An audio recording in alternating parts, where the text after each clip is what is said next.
ಜೀವ ಹೋಗುವ ಮುನ್ನ ಸಾವಿರಾರು ವೈದ್ಯರು ಕಾವಲಿರೆ ಜೀವ ತಾನಂಜೂದೆ ಪೋಗಲು ದೇವತಾನ್ ಕರೆದಾಗ ಯಾವ ಕಾವಲದೇನು ಜೀವದಾರಿಯೇ ಬೇರೆ ಮಂಕುಮನವೇ ಜೀವದಾರಿಯೇ ಬೇರೆ ಮಗನ ಮಹೇಶ ಮಯಪ್ಪ ಬಂದಾನ ನೋಡ್ ನಿಮ್ಮಪ್ಪ ಏನೋ ಬೇಕಾಗೈತಿ ಬಂದಾನ ಯಾವಾಗ ಸಾಯ್ತೈತಿ ಇದು ಸಣ್ಣ ದಾರ ಸುಮ್ಮನಿರೋದು ಕಲಿ ನೀನು. ನಾನು ಇವಾಗ ಬಂದಾನ ನನಗೆ ಗೊತ್ತದ ಹೆಂಗ ನೀನು ಬಂದಾಗ್ಲಿದ್ದ ನಮ್ದು ಏಟ್ ತ್ರಾಸ ಅದಂತೂ ಗೊತ್ತದ. ನಾನು ಏನನ್ನ ಹೇಳಿ ಕಳಿಸ್ತೀನಿ, ಸುಮ್ಮನೆ ಇರೋದು ಕಲಿ. ನೀನು ಹೋಗ್ ಹುಂಬಾಕ್ ಮಾಡಿ ಹೋಗ್ಬೋದು. ಏನನ್ನ ಮಾಡ್ಕೋರಿ ನಿಮ್ ಮಳೆ ಬಾರಿ ಇಷ್ಟೇ.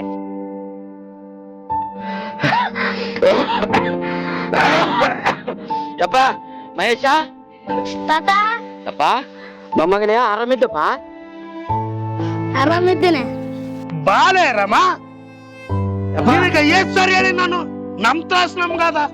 ನಾವ್ ಎಷ್ಟು ಕಷ್ಟ ಪಡ್ತೀವಿ. ನಾವ್ ಹೆಣ್ಣು ಮಕ್ಕಳು ಇದ್ದು ಜಡ್ಡೆಲ್ಲ ಮಕ್ಕಳಿಗೆ ಹೆಚ್ಚು ಹೋಗಂಗಿದ್ದಾರೆ. ಯಾಕೆ ಬರ್ತದ ನೀನ್ ಬರ್ಬೇಡ ಅಂತ ಹೇಳಿಲ್ಲ ನಾನು. ಇದ್ದದ್ದು 2 ಎಕರೆ ಜೀವನ ಮಾಡಿ ಮಕ್ಕಳು ಮರಿ ಓದಿಸ್ಕೊಂತ ಕುಂತಿದ್ದೀವಿ. ಯಪ್ಪ ಮಗನೇ, ನನಗ ಈಗ 8 ದಿನ ಆಯ್ತಪ್ಪ. ಕೆಮ್ಮು ದಮ್ಮು ಆಯಾಸ ಜಾಸ್ತಿ ಆಗಿಬಿಟ್ಟದ. ಸಣ್ಣ ಪುಟ್ಟ ಆದ್ರೆ ನಾ ತೋರಿಸಂತಿದ್ದೆ. ಡಾಕ್ಟರ್ ಅದು ಏನೇನೋ ಸ್ಕ್ಯಾನಿಂಗ್ ಮಾಡ್ಬೇಕು, ಎಕ್ಸ್ರೇ ತೆಗಿಸ್ಬೇಕು, 12 ಟೆಸ್ಟ್ ಮಾಡಿಸ್ಬೇಕಂತ ಹೇಳ್ಯಾನ. ಅದಕ್ಕೆ ಒಂದು 12,000 ರೂಪಾಯಿ ಖರ್ಚಾಗ್ತದಂತಪ್ಪ ಮಗನೇ. ಅದಕ್ಕೆ ಸ್ವಲ್ಪ ಒಂದು 12,000 ಕೊಟ್ಟಿದ್ರೆ ತೋರಿಸಂತಿದ್ದಪ್ಪ. ಯಪ್ಪ ನಾನು ಯಾಕೆ ಕೊಡ್ಲಿ? ಪೆನ್ಷನ್ ರೊಕ್ಕ ಬರ್ತದಲ್ಲ ಅದ್ರ ತೋರ್ಸು. ಇಲ್ಲ ಅಂದ್ರೆ ಅವನಿಗೆ ಸರ್ಕಾರ ನೌಕರಿ ಹೆಚ್ಚಿದೆಯಲ್ಲ ಲಂಚ ಕೊಟ್ಟು ಸಣ್ಣ ಮಗನಿಗೆ ಅವನಲ್ಲೋಗು. ನೀನ್ ನಮ್ಮ ಮನೆ ಕಡೆ ಬರ್ಬಾರ್ದು. ಯಪ್ಪ ಮಹೇಶ, ಪೆನ್ಷನ್ ರೊಕ್ಕ ಎಲ್ಲಿಟ್ಟಿ ಪೆನ್ಷನ್ ರೊಕ್ಕ ಎಲ್ಲಿಟ್ಟಿ ಅಂತ ಕೇಳ್ತಾರಲ್ಲಪ್ಪ. ನಿಮ್ಗೆ ಲೆಕ್ಕ ಕೊಡ್ತೀನಪ್ಪ, ರೊಕ್ಕದ ಲೆಕ್ಕ ಕೊಡ್ತೀನಂತ. ಈಗೇನು ನೀನೇನು ರೊಕ್ಕ ಕೊಡ್ತದ ಇಲ್ಲಪ್ಪ? ನನ್ನ ಗತಿ ಹಂಗ ಹೇಳು. ನೀವು ಮಕ್ಕಳ ಕೈ ಬಿಟ್ರ ನನ್ಗೆ ಯಾರಪ್ಪ ದಿಕ್ಕು? ಎಲ್ಲ ನೋಡಿನಪ್ಪ ನೀನ್ ಮಾಡಿದ್ದು. ಜಗ್ಗ್ಯಾದ ಮಾಡಿದ್ದು ಮನ್ಸಿನಾಗ. ನೀನು ಹೋಗು ಅಲ್ಲಿ ಸಣ್ಣ ಮಗನಲ್ಲೇ ಏನ್ ನೀನು ಮಾತಾಡ್ಬೇಕು. ಸಣ್ಣ ಮಗನಲ್ಲೇ ತೋರಿಸ್ತಾಕ್ ಕೊಡ್ತಾನ, ಮಾಡಕ್ ಕೊಡ್ತಾನ. ಅಲ್ಲಿ ಹೋಗಿ ಬಿದ್ದಿರು. ನನಗೆ ಏನ್ ಹೇಳ್ಬೇಡ. ಕೈ ಮುಗಿತೀನಿ. ನಮ್ಮ ಮನೆಗೆ ಬರ್ಬೇಡ. ಕೂಳ್ ಇಲ್ದಂಗೆ ಮಾಡಿಬಿಡ್ತಾಳ ನಮ್ಮನ್ನು. ಆಕಿನ ದುಡಿ ಮೇಲಿದ್ದ ಬದುಕಕ್ಕೈತೀನಿ. ನಾನು ಹೇಳಿ ದುಡಿತೀನಿ. ಆಕಿನ ಟೇಲರಿಂಗ್ ಅದು ಇದು ಮಾಡಿ ಬದುಕಕ್ಕೈತೀನಿ. ಹೋಗಪ್ಪ ನೀನು, ಕೈ ಮುಗಿತೀನಿ. ನಮ್ಮ ಮನೆಗೆ ಬರ್ಬೇಡ. ಕೆಮ್ಮಾಗಣ ಬಂದನಲ್ಲಿ ಕೆಂಪ್ ಅಂತ ಹುಡುಗರಿಗೆಲ್ಲ ಜಡ್ಡ ಹಚ್ಚಿಗೆ ಅಂತ ಕುಂದ್ರಾಕ. ನಮ್ ತ್ರಾಸ ನಮಗ್ ಗೊತ್ತದೆ. ಈಗಿನ ಪದ್ಧತಿ ಗೊತ್ತಿಲ್ಲ ಇನ್ನ. ನಡಿ ಹೋದ ನಡಿ ಒಳ ನಡಿ. ದುಃಖದಿಂದಿಹೆನೆಂದು ಬಿಕ್ಕಿ ಬಿಕ್ಕೆಳಬೇಡ, ದುಃಖವೇ ಇಲ್ಲೆಂದು ಸೊಕ್ಕಿ ನೀವು ನಗಬೇಡ. ದುಃಖ ಸುಖವೆರಡ್ಯಾವ ದಿಕ್ಕಿ ನಿಂಬರುವವೋ ಲೆಕ್ಕದಿಂದಿರು ನೀನು ಮಂಕುಮನವೇ. ತಾತ ಬಂದ? ಹೌದಲ್ಲಪ್ಪ.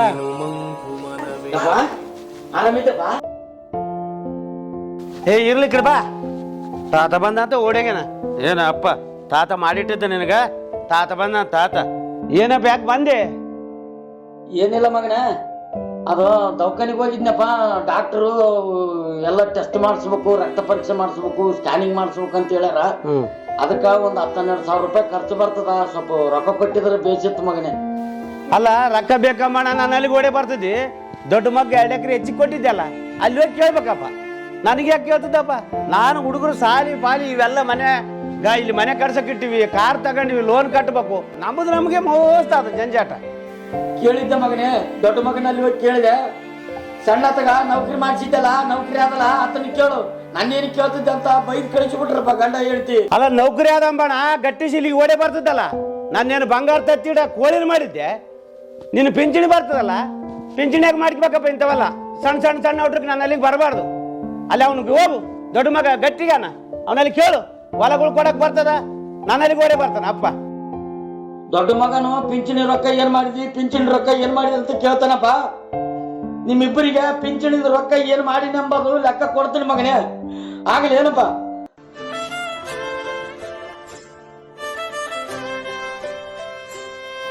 ಹೋಗಕ್ಕ ಯಾರಾಗಿ ನಮಗ ಮೂಲಗೆ ಎಲ್ಲ ಬಂದ್ ಕೇಸ್ ಏನಲ್ಲ ನೌಕರಿ ಆದಂತ ಪಾಪ ಒಂಬ.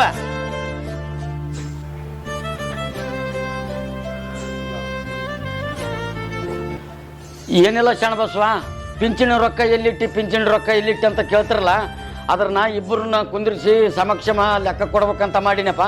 ಮತ್ತೆ ಅಣ್ಣನ ಮನೆಗೆ ಬರ್ತಾನಪ್ಪ. ಇಲ್ಲ ಅವ್ರ ಮನೆಗೆ ಬರೋದಿಲ್ಲ. ಅವ್ರು ನನಗೆ 2 ಎಕರೆ ಭಾಗ ಹೆಚ್ಚಿಗೆ ತಗೊಂಡಲ್ಲ, ಅವ್ರ ಮನೆಗೆ 70 ಬರಕಲ್ಲ. ಅವನ್ಯಾರೋ ನಾನ್ಯಾರೋ ನನ್ನ ಪಾಲಿಗೆ ಅವ್ನು ಸತ್ತಾನ ಅಂತ ತಿಳ್ಕೊಂಬಿಡ್ತೀನಿ. ಎಲ್ಲೇನ ಗುಡಿ ಗುಂಡಾರ ಇದ್ರೆ ಹೇಳು, ಅಲ್ಲಿಗೆ ಬರ್ತೀನಿ. ನಾನು ಅವನ ಮನೆಗೆ ಬರೋದಿಲ್ಲ, ಕಾಲಿಡೋದಿಲ್ಲ. ಮತ್ತೇನಪ್ಪ ನಿನ್ ಕಿರಿಕಿರಿ? ಸಾಕಾಗ್ಯದಲ್ಲ ನಿನ್ ಕಾಲಾಗ. ಏನಿಲ್ಲ ಮಗನೇ, ಪಿಂಚಣಿ ರೊಕ್ಕ ಎಲ್ಲಿಟ್ಟಿ ಅಂತ ಕೇಳ್ತಿರಲ್ಲಪ್ಪ. ನಿಮ್ಮ ತಮ್ಮನು ಅದೇ ಕೇಳಕತ್ತೇನ, ಅದಕ್ಕೆ ತಮ್ಮನ ಮನೆಗೆ ಬರ್ತಾನಪ್ಪ. ಅದ್ರದ್ದು ಲೆಕ್ಕಪತ್ರ ಮಾಡೋದಿತ್ತು. ನೀನ್ ನೋಡಪ್ಪ, ನಾನು ಹೇಳ್ತೀನಿ ಇನ್ನೊಂದ್ಸರಿ, ಅವನು ಯಾವಾಗ ನಾವು ಬೇರೆ ಆಗಿವಲ್ಲ ಅವನ ಮನೆಗೆ ನಾನು ಎಡಗಾಲ್ ಚಪ್ಪಲಿ ಬಿಡೋದಿಲ್ಲ. ನೀನು ಅವನ ಮನೆ ಬಿಟ್ಟು ನೀನು ಗುಡಿ ಗುಂಡರ್ದಾಗಿಡು ನ್ಯಾಯಕ್ಕ, ಅಲ್ಲಿಗೆ ಬರ್ತಾನೆ. ಅವನ ಮನೆಗೆ ನಾವು ಮಾರು ಬರೋದಿಲ್ಲ, ಸಾಧ್ಯ ಇಲ್ಲ. ಮಹೇಶ, ಶಾಣ ಬಸವ, ಬರ್ರಿಯಪ್ಪ ಬರ್ರಿ.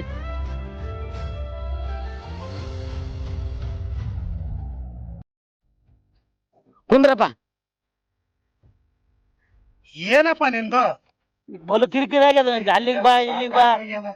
ನಮಗೆ ಒಂದು ಗಂಟೆ ಪುರ್ಸತ್ತಿಗಿಲ್ಲ ಮನೆಗಪ್ಪ. ಏನಿಲ್ಲಪ್ಪ, ಪೆನ್ಷನ್ ರೊಕ್ಕ ಎಲ್ಲಿಟ್ಟಿ ಅಂತ ಹೇಳ್ತಾರಲ್ಲಪ್ಪ.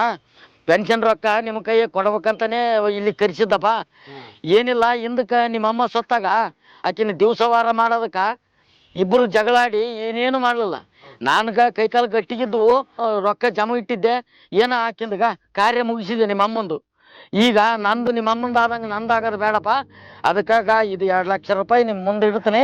ಇವು ತಗರಿ, ತಗೊಂಡು ಮುಂದೆ ನಾ ಸತ್ತಾಗ ನನ್ನ ದಿವಸ ಕಾರ್ಯ ಎಲ್ಲ ಮಸ್ಟ್ನ ನೀವೇ ಮಾಡಿಬಿಡ್ರಿ. ಏನಪ್ಪ, ಇದು ಮಾಡಲ್ಲ ಅಂದ್ರೆ ಜನ್ಮಾಂತರ ಕಾಡ್ತದಂತಪ್ಪ ತಂದೆ ತಾಯಿ, ಇದು ಶಾಪ. ಅದಕ್ಕೆ ಆ ಶಾಪ ನಿನಗೆ ನಾ ಸತ್ತ ಮೇಲೆ ನಿಮ್ಗೆ ತಟ್ಟೋದು ಬೇಡಪ್ಪ. ಹೋಯಪ್ಪ, ತಗೊಂಬಿಡ್ರಿ ರೊಕ್ಕ 2 ಲಕ್ಷ ನೋಡು, ತಗರಿ. ಅತ್ತೆ ತಗೊಂಡು ಅತ್ತನೇ ಮಾಡೋಣ, ನನಗೆ ರೊಕ್ಕ ಬೇಕಿಲ್ಲ. ಹಂಗಂದ್ರೆ ಹೆಂಗಪ್ಪ ಯಪ್ಪ? ಅಳಪ್ಪ. ಇಲ್ಲಪ್ಪ, ಅತ್ತನೇ ತಗೊಂಡು ಮಾಡೋಣ. ಭಂಡತನದಲ್ಲಿ ಬದುಕಿ ಪುಂಡಾಟಿಕೆಯ ಮಾಡಿ ಕಂಡವರ ಮನೆ ದೋಚಿತಲಿ ಉಂಡಾಡಿ ಅಂಡನೆದು ಕೊನೆಗೆ ನೀನ್ ಕೆಂಡದೋಳ್ ಸುಟ್ಟ ಮೇಲ್ಪಿಂಡ ಬಿಟ್ಟಿನ್ನೇನು ಮಂಕು ಮನವೇ. ನಾನು ಮಾಡೋದಲ್ಲ, ನೀನು ಮಾಡೋದಲ್ಲ ಅಂತ ಈಗ ನಾನು ಜೀವಂತ ಇರೋದ್ರಾಗೆ ನೀವು ಇಷ್ಟು ಗುದ್ದಾಡ್ತೀರಿ. ತಲಕ್ 1 ಲಕ್ಷ ತಗೊಂಬಿಡ್ರಿ. ತಗೊಂಡು ನಂದು ದಿವಸ ಕಾರ್ಯ ಒಂದು ಮಾಡಿಬಿಡ್ರಪ್ಪ. ಈ ಜನ್ಮ ಮೋಕ್ಷವಂತದ. ಪಾಪ ಪುಣ್ಯದ ರಾಶಿ ತೂಗುತಿಹ ದೈವತ ರೂಪಿಸುವುದರ ಮೇಲ್ ಜೀವನದಿ ಸ್ವಗ ದುಃಖ ನೀ ಪರೀಕ್ಷಿಸುತ್ತ ನಿನ್ನಾತ್ಮಾವಲೋಕನದಿ ದೀಪಿಸಿಕೊ ಬದುಕಿನೊಳು ಮಂಕು ಮನವೇ. ಶಣ ಏಸವ 2 ಲಕ್ಷ ಅವನೇ. 2 ಲಕ್ಷ ಅವ ಇದು ಹಂಗೆ ಬಚ್ಚಿಟ್ಟ ನೋಡು. ಮುಚ್ಚಿಟ್ಟ ನೋಡು. ತೋರ್ಸ್ಕೊಂಬಕ್ರ ರೊಕ್ಕ ಕೆಮಿಕೆ ಅಂತ. ನಾ ಒಂದ್ ಹೇಳ್ತೀನಿ ಕೇಳು. ಈಗ ಗಾಡಿ ಕುಂತು ನಮ್ಮ ಮಂತ್ಯಂದ ಬಗ್ಗೆ ಮಾತಾಡ್ತಾವ. ಔಟ್ರಕ್ಕ ಕೆಲ್ಸನೇ ಇಲ್ಲ. ಅವ್ನ್ ಶಾಣೆ ಮಹೇಶ್ ಅವ್ರ ಅಪ್ಪಂತು ಊರ ಹೊರಗ ಹಾಕ್ಯಾರಪ್ಪ ಅಂತ ಅನ್ಸ್ಕೊಂಬೋದು ಬೇಡ. ನಾನು ಹೇಳದ್ ಕೇಳು, ತಲಾಕ್ 1 ಲಕ್ಷ ತಗಮ್. ಇದ್ರ ದೀಪ ಕೊರೋನಾದಾಗ ಅದು ಹೋಗ್ಬಿಡ್ತಿ ಮುದಿಯೋದು ನಮ್ಮಮ್ಮ. ಇದು ಹೋಗಲ್ಲ, ಇದು ಗಲ ಗಟ್ಟಿ ಕಾಯಪ್ಪ, ಇದು ಜಲ್ದಿ ಹೋಗೋದಿಲ್ಲ ಇದು. ಅದಕ್ಕೆ ನಾನ್ ಏನ್ ಮಾಡಮ್ ಗೊತ್ತಾ, ಇದು ತಲೆ ಕಂಚ್ಕೊಂಡು ಅದನ್ನ ಇಲ್ಲೇ ಅನಾಥಾಶ್ರಮಕ್ಕೆ ಸೇರಿಸಿ ಬಿಡಮ್. ಇದಕ್ಕೊಂದು ದಾರಿ ಮಾಡಿ ಬಿಡಮ್. ಇಲ್ಲಿ ಹೋಗಿ ದಂಡ ಎರ್ದು ಬಿಟ್ರೆ ಆಯ್ತು. ಸುಮ್ಮನೆ ಅವೆಲ್ಲ ಊರ್ ಮಂದಿ ಕೂಡ ಅನ್ಸ್ಕೊಂಬೋದು ಬೇಡ. ಯಪ್ಪ ಇಲ್ಲಿ ಬಾ. ಈಗ ಅಲ್ಲಿ ತಿರುಗಾಡೋದು ಬೇಡ. ನಡಿ ಇನ್ ಮನಿಗೆ ನಡಿ, ಮನಿಗೊಮ್ಮ ನಡಿ. ಇಲ್ಲ ಅಣ್ಣ, ಅಲ್ಲಿಗೆ ನಡಿ. ಆಯ್ತು ನಡಿ, ಬಾ ಅಲ್ಲಿಗೆ. ಆಯ್ತು ನಡಿ, ನಿನಗೆಲ್ಲ ಶುದ್ಧ ಮಾಡ್ತೇವೆ. ಮನೆಗೆ ಕರ್ಕೊಂಡು ಹೋಗ್ತೀವಿ, ಎಲ್ಲ ಕರ್ಕೊಂಡು ಹೋಗ್ತೀವಿ. ಬಾ. ಆಗ್ಲಪ್ಪ ಯಪ್ಪ, ಈಗನ ದೇವ್ರು ನಿಮ್ಗೆ ಕೊಟ್ನಲ್ಲ. ಆಯ್ತು ಬಾ, ಆಯ್ತು ಬಾ. ಬೇಡ ಮಗನೇ ಯಪ್ಪ. ಇಲ್ಲ ಬಾ, ಇಲ್ಲ ಯಪ್ಪ, ಇಲ್ಲಿ ನೋಡ್ರಪ್ಪ, ಇಲ್ಲಿ ನೋಡ್ರಿ, ನನ್ನ ಮಾತು ಕೇಳ್ರಿ ಅಪ್ಪ. ಏನೋ ಈ ಜೀವ ಇನ್ನೂ ಒಂದು 4 ಬದುಕ್ತದಪ್ಪ ಯಪ್ಪ. ದಯವಿಟ್ಟು ನನ್ನ ಇಲ್ಲಿ ತಂದು ಬಿಡಬೇಡ್ರು ಯಪ್ಪ. 1 ಲಕ್ಷ ರೂಪಾಯಿ ಕೊಟ್ಟು ನಾಯಿ ಸಾಕಿರಪ್ಪ. ನನ್ನ ಒಂದು ನಾಯಿ ಅಂತ ತಿಳ್ಕೊಂಡು ಯಾವ್ದೋ ಒಂದು ಮೂಲಿ ಕುಂತು ಒಂದ್ ತುತ್ತು ಅನ್ನ ಹಾಕಿ ಬಿಡ್ರಿ ಮಗನೇ. ಬಿಡ್ಬೇಡ್ರಪ್ಪ ಯಪ್ಪ. ಬೇಡ ಮಗನೇ, ಯಾವುದೇ ಕುಲ ಸುತ್ತಿ ಬಂದರೇನ್ ಮುಗಿಲೊಳಿಹ ಭಾನುಗರ್ಘ್ಯವನೇಸು ಕೊಟ್ಟರೇನ್ ಮಿಗಿಲಾದ ದೈವ ತಾಯ್ ತಂದೆಗಳ ಸೇವಿಸದ ಮಗನಾದೊಡೇನು ಫಲ ಮಂಕು ಮನವೇ. ಮಗನಾದೊಡೇನು ಫಲ ಮಂಕು ಮನವೇ. ಬಾಪ ಇಲ್ಲಿ ಕುಂದ್ರ ನೀನು. ನಾನು ಹೇಳದ್ ಇಲ್ಲಿ ಸುಮ್ನೆ ಕುಂದ್ರು, ನೀನು ಸುಮ್ನೆ ಕುಂದ್ರಿ. ಇಲ್ಲಿ ಹೇಳದ್ ಮತ್ ಕೇಳು. ಇಲ್ಲಿಗೆ ವಾಯನ ಮಾಡಿದ್ದಿ ನಮ್ಮನ್ನೆಲ್ಲ ಊರಾಗ. ಸರ್ ನಮಸ್ಕಾರ ಸರ್. ಸರ್ ಇವರು ನಮ್ಮ ತಂದೆ ಸರ್. ನಿಮ್ಮ ವೃದ್ಧಾಶ್ರಮದಲ್ಲಿ ಇಟ್ಕೊಳ್ರಿ. ನಾವು ಇವ್ರದ್ದು ಏನ್ ಖರ್ಚು ಬರುತ್ತಲ್ಲ ಸರ್, ತಿಂಗಳ ನಿಮ್ಮ ಅಕೌಂಟ್ಗೆ ಸರ್ ತಮ್ಮ ತಂದೆ ಹೆಸರೇನು ಸರ್? ಶಾಮಣ್ಣ ಅಂತ ಸರ್. ಯಾವ ಊರು sir? Khanapur sir. Khanapur sir. ಎಷ್ಟು ಸರ್ ಅವ್ರಿಗೆ ವಯಸ್ಸು? 77 ಸರ್. 77. ಎಷ್ಟು ಜನ ಸರ್ ಮಕ್ಕಳು ನೀವು? ಇಬ್ಬರು ಗಂಡ್ ಮಕ್ಳು ಸರ್. ಯಾಕೆ ಬಂದಿರೋದು ಸರ್ ಈಗ? ಏನಿಲ್ಲ ಸರ್, ಇಲ್ಲೇ ಇರ್ಲಿ ಸರ್. ನಾವು ಮಂತ್ಲಿ ಅವ್ರದ್ದು ಏನ್ ಇರುತ್ತೋ ಅದು ಖರ್ಚು ನಾವು ಕೊಡ್ತೀವಿ sir. Okay sir, okay. Hello Ramana, ಇಲ್ಲೊಬ್ರು ವೃದ್ಧರು ನಮ್ಮ ವೃದ್ಧಾಶ್ರಮ ದಾಖಲಾಗಿ ಬಂದಿದ್ದಾರೆ. ಸೊ ಅವ್ರದ್ದು ಅಡ್ಮಿಷನ್ ತಗೊಳ್ಳೋದು, ದಾಖಲು ಮಾಡ್ಕೊಳ್ಳೋದು. ಓಕೆನಾ? ಹಾ ಸರಿ, ಹೋಗಿ. ಎಲ್ಲಿಗೆ ಹೋಗ್ ಸರ್? ಒಳಗಡೆ ಹೋಗಿ ನಮ್ಮ ಅಸಿಸ್ಟೆಂಟ್ ಇರ್ತಾರೆ ರಾಮಣ್ಣ ಅಂತೇಳಿ, ಅಲ್ಲಿ ನಾವು ಏನ್ ದಾಖಲೆಗಳು ಕೊಟ್ಟು ಅವ್ರನ್ನ ದಾಖಲೆ ಮಾಡಿ. ಆಯ್ತಾಯ್ತು. ಅಲ್ಲ ರೀ, ನಿಮ್ಗೆ ಜನ್ಮ ಕೊಟ್ಟಿರುವಂತ ತಂದೆ ತಾಯಿ ನೋಡ್ಕೊಳ್ಳಾರ್ದೆ ಇಬ್ಬರು ಮಕ್ಳಿದೀರಾ. ಸೊ ನಿಮ್ ತಂದೆ ತಾಯಿ ನೀವು ನೋಡ್ಕೊಳ್ಬೇಕು, ಮನೇಲಿ ನೋಡ್ಕೊಳ್ಬೇಕು. ಸೊ ಈಗ ಸಮಾಜದ ಸ್ಥಿತಿ ಯಾವ ರೀತಿ ಬಂದಿದೆ ಅಂತಂದ್ರೆ, ಒಡ ಹುಟ್ಟಿದಂತ ಮಕ್ಕಳು ಇವತ್ತು ತಂದೆ ತಾಯಿನ ವೃದ್ಧಾಶ್ರಮ ತಂದು ಬಿಟ್ಟಾಗ, ಸೊ ನಾವು ಇಲ್ಲಿ ವೃದ್ಧಾಶ್ರಮದಲ್ಲಿ ಇರುವಂತವ್ರು, ಸೊ ಅನಾಥರಿಗೆ ಮಾತ್ರ ಇಲ್ಲಿ ನಾವು ಆಶ್ರಯ ಕೊಡ್ತಾ ಇದೀವಿ. ನೀವು ಮಕ್ಕಳಿದ್ದು ಸೊ ತಂದೆ ತಾಯಿ ನೋಡ್ಕಕ್ ಆಗಲ್ಲ ಅಂತ ಹೇಳಿ ತಂದು ಬಿಡ್ತಿರಲ್ಲ. ನಿಮ್ ಜನ್ಮ ಎಂತದ್ದು? ಈ ಸಮಾಜದ ಒಂದು ಸ್ಥಿತಿ ಎಲ್ಲಿಗೆ ಹೋಗಿದೆ? ಜನ್ಮ ಕೊಟ್ಟಂತ ಒಂದು ತಂದೆ ತಾಯಿನ ಇವತ್ತು ವೃದ್ಧಾಶ್ರಮಕ್ಕೆ ಸೇರಿಸ್ತಿದ್ದಾರೆ. ಹೋಗಿ ನಿಮ್ ಕರ್ಮ ನಿಮ್ ಧರ್ಮ ಏನೋ ಮಾಡಿ ಇವತ್ತು ನಿಮ್ಮ ತಂದೆನ ತಂದು ಬಿಡ್ತಾ ಇದ್ದೀರಾ. ಹೋಗಿ ಅಲ್ಲಿ ಹೋಗಿ ದಾಖಲು ಮಾಡಿ, ಹೋಗಿ ಹೋಗಿ. ಅಣ್ಣ, ಇವ್ರು ಸಾರ್ ಏನ್ ಹಿಂಗನಕತ್ತಿರಲ್ಲ? ಹಂಗೆ ಅಂತಾರ. ತಿಂಗಳ ರೊಕ್ಕ ಬಿಟ್ಟು ಹಾಕಿದ್ರೆ ಆಯ್ತು, ಸುಮ್ಮನೆ ಇರ್ತಾರ. ಬಾರ ಏನಕ್ ಬರ್ತದಿಲ್ಲ ಏನು ಎಲ್ಲ ಅಲ್ಲಿ ಊರು ಓಡೋಣ ತಿರ್ಗಿ.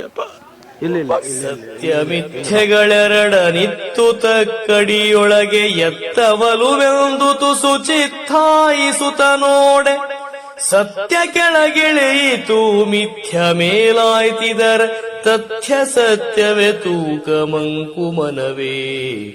ತಥ್ಯ ಸತ್ಯವೇ ತೂಕ ಮಂಕುಮನವೇ. ಸರ್ ಸಾಬ್ರು ಫೋನ್ ಮಾಡಿದ್ರ ಸರ್, ಕೆಳಗ್ ಹೋಗಿದ್ವಿ ಸರ್. ಹೌದೌದು, ಚಾಮಣ್ಣ ಅಂದ್ರೆ ನಮ್ ನಮ್ ತಂದೆ ತಂದೆ ರೀ. ಹೌದ.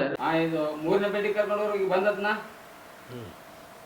ಅವನ್ ಹಿಂಗ ಇವನ್ ಹಾಂಗ ಎನ್ನುತ್ತಲಿ ಸಮಯವನು ಸವೆಸುತ್ತಲಿ ನೀನ್ ಹ್ಯಾಂಗ ಎನ್ನುವುದೇ ಮರೆತಿರುವಿ.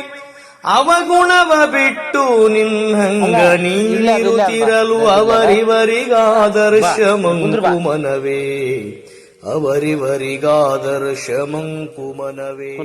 ಭಾಷಣ ತಡಿ ಇನ್ನ 10 ನಿಮಿಷ. ಪಾಪ ಹಂಗ ಯಾಕೆ ಮಾಡ್ತದೆ? ಯಪ್ಪ ಇಲ್ಲೇ ನೋಡು ನಿಂದು ಮಂಚ. ಹಾ, ನಾವಿಲ್ಲಿ ಕಿರ್ಕಿರಿ ಮಾಡಿಕೆ ಬೇಡ. ಸಾಬ್ರಿಗೆ ಫೋನ್ ನಂಬರ್ ಕೊಟ್ಟಿರ್ತೀವಿ, ಮಾಡ್ತಾನೆ. ತಡಿ. ಇಲ್ಲ ಆರಾಮಿರು. ಬ್ಯಾಗ್ ಅಲ್ಲಿ ಇಟ್ಟಿ ನೋಡು, ಗುಳಿಗೆಗೆ ನಾವು ನೋಡು ಬೇಸು. ಇಲ್ಲ ಇಲ್ಲೇ ಇರ್ತೀವಿ ಮಗನೇ. ಇಲ್ಲೇ ಇರ್ತೀವಿ. ಹೊರಗ ಸಾಬ್ರಿಗೆ ಫೋನ್ ನಂಬರ್ ಕೊಟ್ಟಿವಿ, ಇರು ಆರಾಮಿರು. ಗುಳಿಗೆಗೆ ನಾವು ನೋಡಿದ್ರಾಗ ಭಾಷಣ ನೀನು ನಡೆ. ಅವು ಎಲ್ಲ ತಿಂಗಳ ರೊಕ್ಕ ಹೋಗದ್ರ ಆಯ್ತು, ಆರಾಮ ಇರ್ತಾನ. ಇರ್ಲಿ ನಡಿ.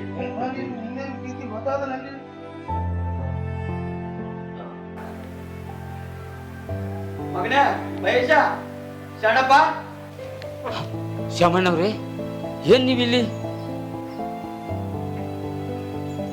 ಸಾಹೇಬರ, ಮಮತೆಯನ್ನು ಮಾರಿಕೊಂಡ ಈ ಕಠೋರ ಮನಸ್ಸುಗಳಿಗೆ ಮಮಕಾರದ ಮೌಲ್ಯ ಅರ್ಥ ಆಗೋದಿಲ್ರಿ ಸಾಹೇಬ್ರೆ, ಅರ್ಥ ಆಗೋದಿಲ್ಲ. ಸಾಹೇಬ್ರ, ಆ ಭಗವಂತ ನಮ್ಮ ಕಣ್ಣಿಗೆ ಕಾಣದೇ ಇದ್ರು ತೂಗುವ ತಕ್ಕಡಿ ಅವನ ಕೈಯಲ್ಲಿದೆ ಸಾಹೇಬ್ರ, ಅವನ ಕೈಯಲ್ಲಿದೆ. ಇರ್ಲಿ ಶ್ಯಾಮಣ್ಣವ್ರೆ, ನಮ್ಮಂತ ಒಳ್ಳೆ ಗುಣ ಇರೋರಿಗೆ ಆ ದೇವರು ಪರೀಕ್ಷೆ ಮಾಡೋದು. ನಾಶ ಹೊಂದುವ ದೇಹದೊಳಗಿದ್ದು ಜೀವತ ಬೇಸರಿದು ಬೇಸರದೆ ಈಸಿ ಭವಸಾಗರದಿ ಸೋಸಿ ಕರ್ಮವನಿಲ್ಲಿತ ಸರಿದು ಪೋದ ಮೇಲ್ ಈಶವಕ್ಕೆ ಬೆಲೆಯಲ್ಲಿ ಮಂಕುಮನವೇ. ಈಶವಕ್ಕೆ ಬೆಲೆಯಲ್ಲಿ ಮಂಕುಮನವೇ. ನಮ್ಮಪ್ಪನ ಹೆಸರು ನಿಮಗೆ ಯಾವ ಗೊತ್ತು ಸರ್? ಈ ಶ್ಯಾಮಣ್ಣ ಮಕ್ಕಳಾಗಿಲ್ಲ ಅಂತೇಳಿ ಇದೇ ಅನಾಥಾಶ್ರಮದಿಂದ 2 ಮಕ್ಕಳು ಇದ್ನಪ್ಪ. ಅದೇ ಮಕ್ಕಳಪ್ಪ ನೀವಿಬ್ಬರು. ಹಣ ತಮ್ಮ ಅಪ್ಪ ಬಾಳ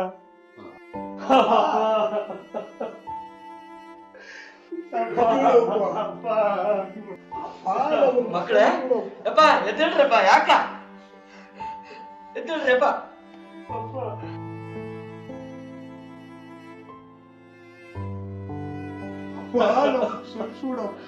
ಮಗನೇ ಅಳಬಾರ್ದಪ್ಪ. ಯಪ್ಪ